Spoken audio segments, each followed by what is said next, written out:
Ich lebte in einer mühelosen Welt. Wenn mir etwas gefiel, bat ich darum. Und mein Vater kaufte es mir, eine Uhr, ein Handy, ein Paar Schuhe, nichts war jemals zu teuer. Alles, was ich wollte, gab er mir. Meine Freunde sagten oft zu mir, du solltest an deine Zukunft denken. Aber ich lachte. Warum sollte ich mir Sorgen machen? Mein Vater hatte Geld und das war genug. Ich dachte, es würde immer so sein. Jeden Morgen stand ich spät auf. Das Frühstück wartete auf mich im Bett. Ich verbrachte Stunden vor dem Fernseher.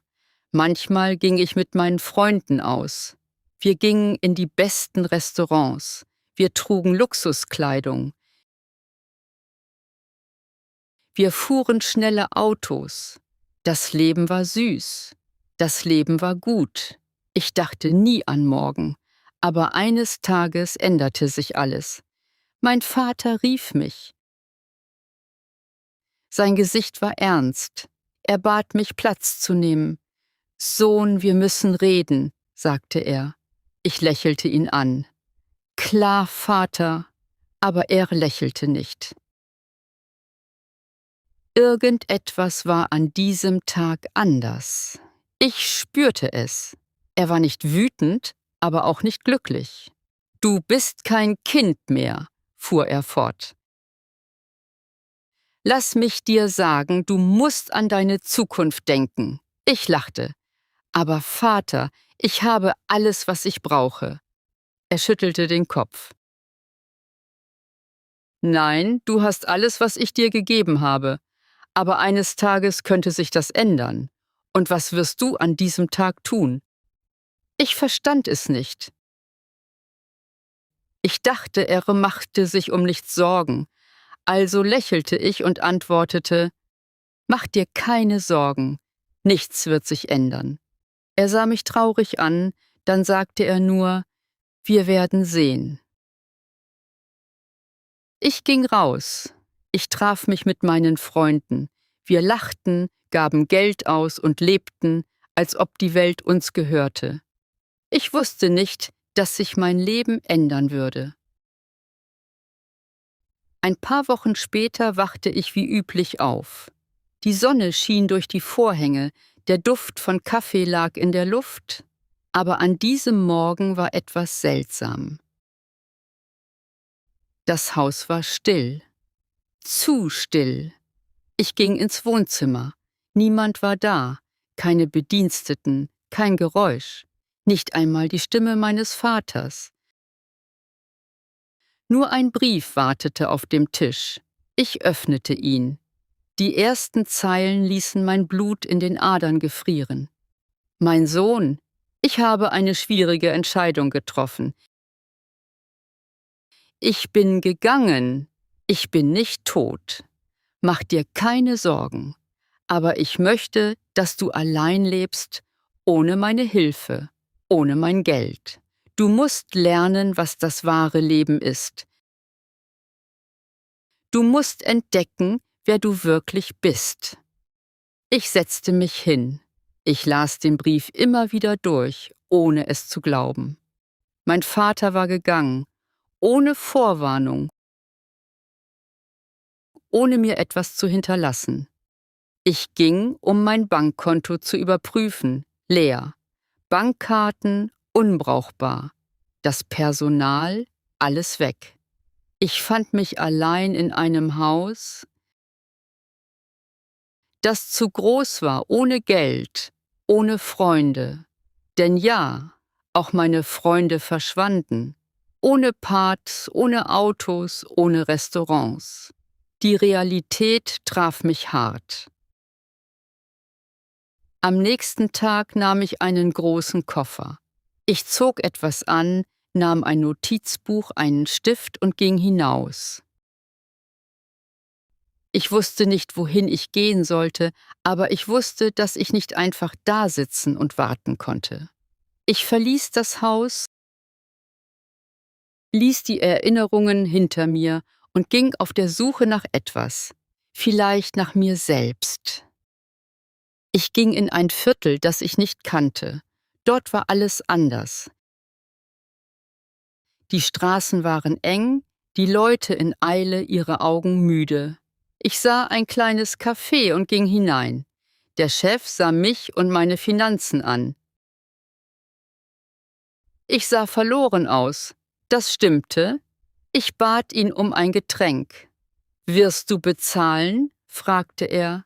Ich hatte nicht einmal ein Zimmer, also sagte ich, »Nein, aber ich kann arbeiten, wenn du willst.«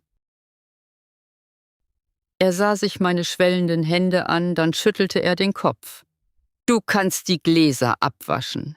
Wenn du deine Arbeit gut machst, gebe ich dir etwas zu essen.«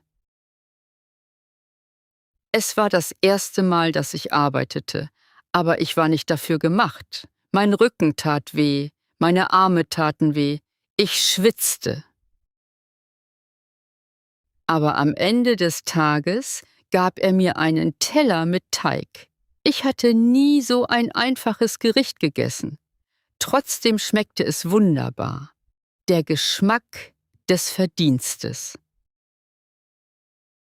An diesem Abend hatte ich keinen Platz zum Schlafen, also setzte ich mich auf eine Bank. Der Wind war kühl, aber ich war innen heiß. Ich war müde, aber glücklich. Zum ersten Mal fühlte ich mich lebendig. Am nächsten Morgen wachte ich früh auf. Muskelkater, schwere Augenlider. Aber etwas weniger hatte sich verändert. Eine kleine, ruhige, aber klare Stimme sagte mir, »Mach weiter!« Ich ging zurück ins Café. Der Chef sah mich überrascht an. »Bist du zurück?« fragte er. Ich nickte. Ich will weitermachen. Ich will arbeiten. Ich muss lernen. Er lächelte leicht und reichte mir ein Tuch. Geh und reinige die Tische.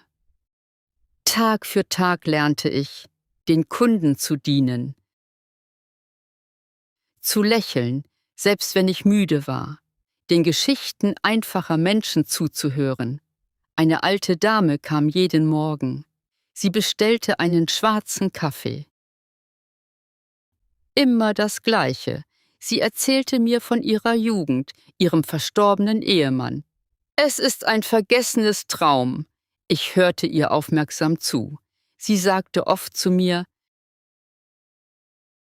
»Du hast schöne Augen, aber du schaust noch nicht wirklich auf das Leben. Es wird langsam zu dir kommen.« Ich verstand nicht alles, was sie sagte. Aber diese Worte blieben in meinem Herzen. Ich verdiente wenig, gerade genug, um zu essen und bezahlte ein kleines Zimmer über dem Café. Das Zimmer war winzig, das Bett quietschte, die Wände waren kalt. Aber ich hatte ein Dach über dem Kopf. Und jede Nacht sah ich an die Decke und dachte, heute habe ich einen Schritt nach vorne gemacht.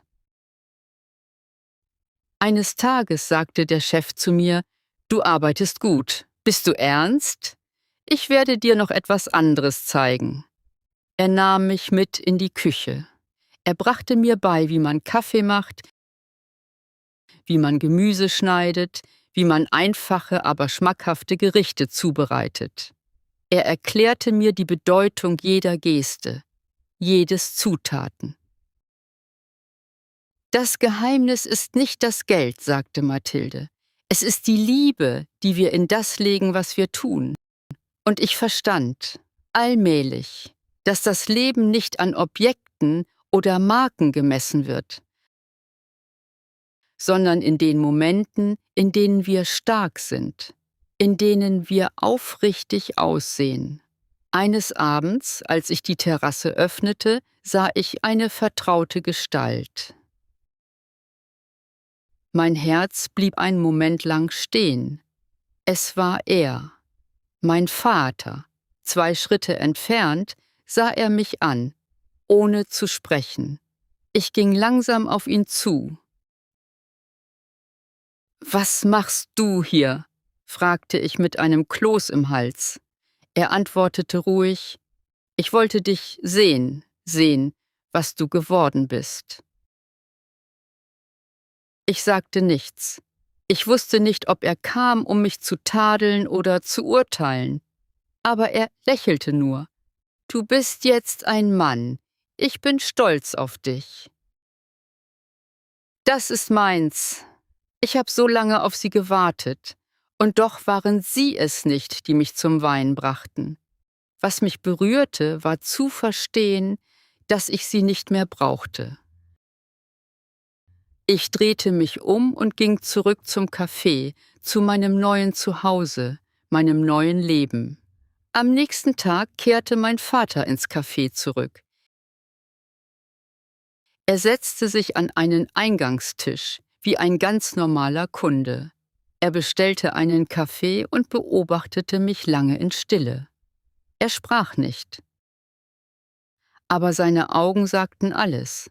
Die Überraschung, die Bewunderung, vielleicht auch ein wenig Scham. Als ich eine Pause hatte, setzte ich mich an seinen Tisch. Er reichte mir einen Umschlag. Es ist eine Latian-Karte. Geld ist wieder verfügbar, wenn du willst. Ich nahm den Umschlag in meine Hände. Ich sah ihn an. Ich wusste, dass ich vor ein paar Monaten den Umschlag ohne nachzudenken geöffnet hätte. Ich hätte gelächelt, geschrien, gefeiert. Aber heute hielt ich ihn mit Respekt. Und ich sagte, Danke, aber ich glaube, ich brauche es nicht mehr. Er sah mich mit feuchten Augen an, steckte den Umschlag dann in seine Tasche, ohne darauf zu bestehen. Du hast dich verändert, Mathilde. Ich lächelte. Nein, ich bin erwachsen geworden. An diesem Abend ging ich allein durch die Straßen der Stadt. Die Lampen warfen ein sanftes Licht auf den Bürgersteig. Ich dachte an alles, was ich durchgemacht hatte. Die Leere, die Angst, die Müdigkeit, die ersten Siege, die wiedergewonnene Würde. Ich war nicht mehr der Junge, der nichts wusste, außer auszugeben. Ich war ein Mann geworden, ein Mann, der den Wert eines Lächelns, eines guten Services, einer gemeinsamen Mahlzeit kannte. Ein Mann, der fallen und wieder aufstehen konnte. Ein paar Monate später rief mich der Besitzer des Cafés in sein Büro. Er hatte eine Akte in den Händen. Du arbeitest gut, du hast es schnell verstanden. Und weißt du was? Ich gehe in Rente. Ich sah ihn überrascht an. Und dieses Café? Fragte ich. Er lächelte. Es gehört dir, wenn du willst. Mein Herz blieb für eine Sekunde stehen. Dann verstand ich. Dieser Ort, der mich aufgenommen hatte, als ich nichts war, sollte meine Zukunft werden. Ich nahm es an. Ich malte die Wände neu, änderte die Vorhänge, pflanzte Blumen auf die Terrasse. Aber die alte Kaffeemaschine und der gleiche Geist blieben, den Menschen mit Herz dienen. Die Kunden kamen zurück, andere kamen, und ich stand jeden Morgen mit Freude und Stolz auf.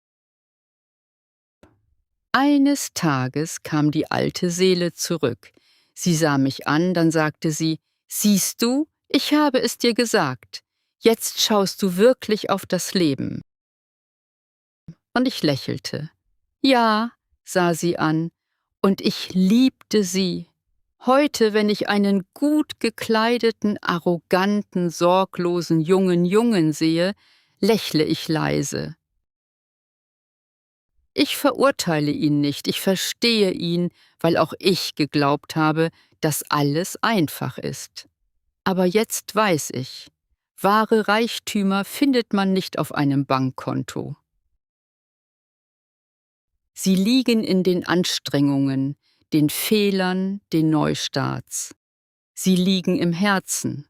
Und manchmal ist es das Beste, was dir passieren kann, alles zu verlieren, was du für sicher gehalten hast.